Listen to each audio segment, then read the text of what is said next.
Doctor BR Ambedkar గారి 135వ జయంతి ఈరోజు బెర్కబండ గ్రామంలో జరుపుకుంటా ఉన్నాం.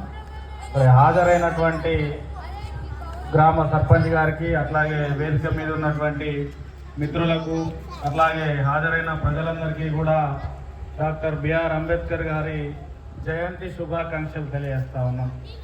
మరి ఈరోజు ఇంత పెద్దగా జయంతి కార్యక్రమాలని నిర్వహిస్తున్నామంటే బాబాసాహెబ్ అంబేద్కర్ గారి గురించి మనం 4 విషయాలు తెలుసుకోవాల్సినటువంటి అవసరం ఉన్నది. మరి బాబాసాహెబ్ అంబేద్కర్ అంటే అణగారిన వర్గాల గుండె చప్పుడు డాక్టర్ బిఆర్ అంబేద్కర్ గారు.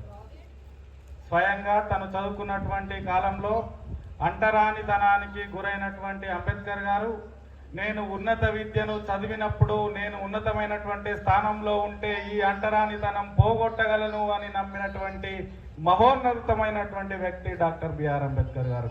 మరి మన భారతదేశంలోనే అత్యధిక డిగ్రీ పట్టాలు పొందినటువంటి గొప్ప వ్యక్తి డాక్టర్ బిఆర్ అంబేద్కర్ గారు.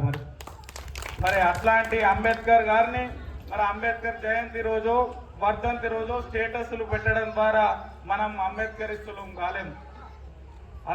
అంబేద్కర్ గారి అడుగుజాడల్లో మనం కూడా ఉన్నత విద్యను అభ్యసించినప్పుడే మనం నిజమైనటువంటి అంబేద్కర్ వారసులం అవుతాం.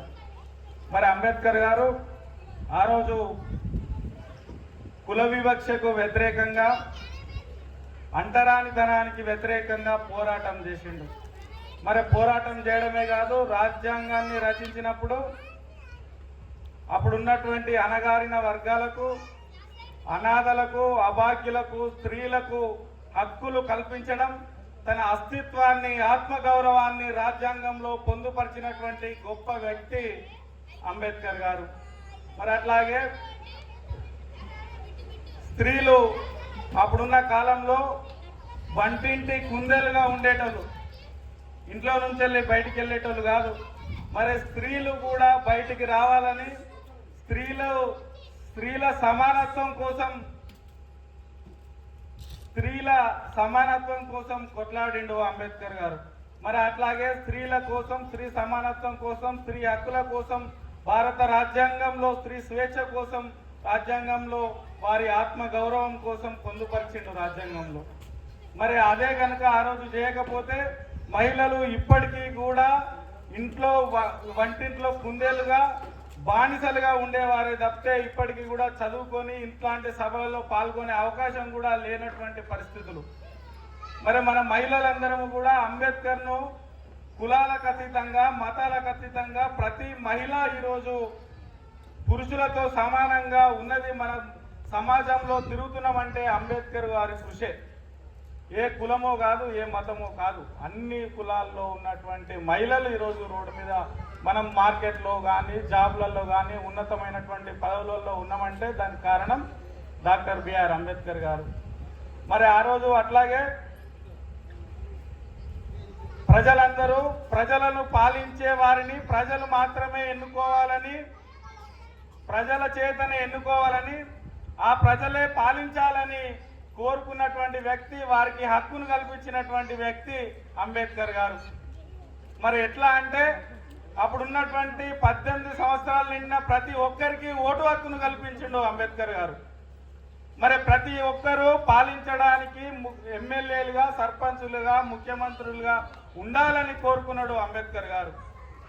మరి అందరికీ ఓటు హక్కు ఇచ్చినటువంటి అంబేద్కర్ గారు నిజంగా మనం ఆత్మాభిమానంతో మనం గుండె మీద చేసేసుకొని చెప్పాలి, మన ఓటును సద్వినియంగా వినియోగించుకున్న రోజే మన అంబేద్కర్కు ఘనమైనటువంటి నివాళులను అర్పించినట్టుగా అంబేద్కరిస్టులమని నేను ఈ సందర్భంగా తెలియజేస్తా ఉన్నాం. మరి ఇట్లా ఇప్పుడు ఉన్నటువంటి పరిస్థితుల్లో భారత రాజ్యాంగాన్ని, ఈ రాజ్యాంగంలో మన అణగారిన వర్గాలను, అట్టడుగు వర్గాలను, మహిళలను, అందరి ఆత్మగౌరవాన్ని, అస్తిత్వాన్ని పొందుపరిచిన ఈ రాజ్యాంగాన్ని మనం ఇప్పుడు రాజ్యాంగాన్ని రక్షించుకోవాల్సినటువంటి ఆవశ్యకత ఉన్నది. మరి ఎందుకని అంటే ఇప్పుడు ఉన్నటువంటి పాలకులు ఈ రాజ్యాంగాన్ని తూట్లు కొట్టేటువంటి కుట్రలు చేస్తూ ఉన్నారు. మరి నాకు 400 సీట్లు వస్తే ఈ రాజ్యాంగాన్ని మారుస్తాను ఒక పార్టీ అంటా ఉన్నది. మరి దానికి మనం అప్రమత్తంగా ఉండాల్సినటువంటి అవసరం ఉన్నది. మరి ఈరోజు భారత రాజ్యాంగం వల్లనే ఒక దళితుడు రాష్ట్రపతి అవుతా ఉన్నాడు, ఒక దళితుడు ముఖ్యమంత్రి అవుతా ఉన్నాడు. మరి ఇప్పుడు ఈ రాజ్యాంగాన్ని మారుస్తానన్నటువంటి వాళ్ళు మనుస్మృతిని నేను తీసుకొస్తా, మనుస్మృతే మా ధర్మం మా రాజ్యాంగం అనేటోళ్ళు అదే రాజ్యాంగం దళితుడిని రాష్ట్రపతిని చేస్తే అదే రాష్ట్రపతిని గుళ్ళోకి పోని అయినటువంటిది మనుస్మృతి ధర్మం. మరి ఈ ధర్మం వల్లనే ఈ అంటరానితనం మూఢనమ్మకాలు ఉన్నాయని ఆ రోజు డాక్టర్ బిఆర్ అంబేద్కర్ గారు మనుస్మృతిని తగలబెట్టిండు. మరి ఈ రోజు ఉన్నటువంటి పాలకులు మనుస్మృతిని మళ్ళా దాన్ని అధికారికంగా కాకుండా తీసుకొచ్చి దాన్ని పాటిస్తూ ఉన్నారు. కాబట్టి ఇట్లాంటి వాటికి మనము అప్రమత్తమయ్యి ఈ రాజ్యాంగం గురించి మనం తెలుసుకోవాలి.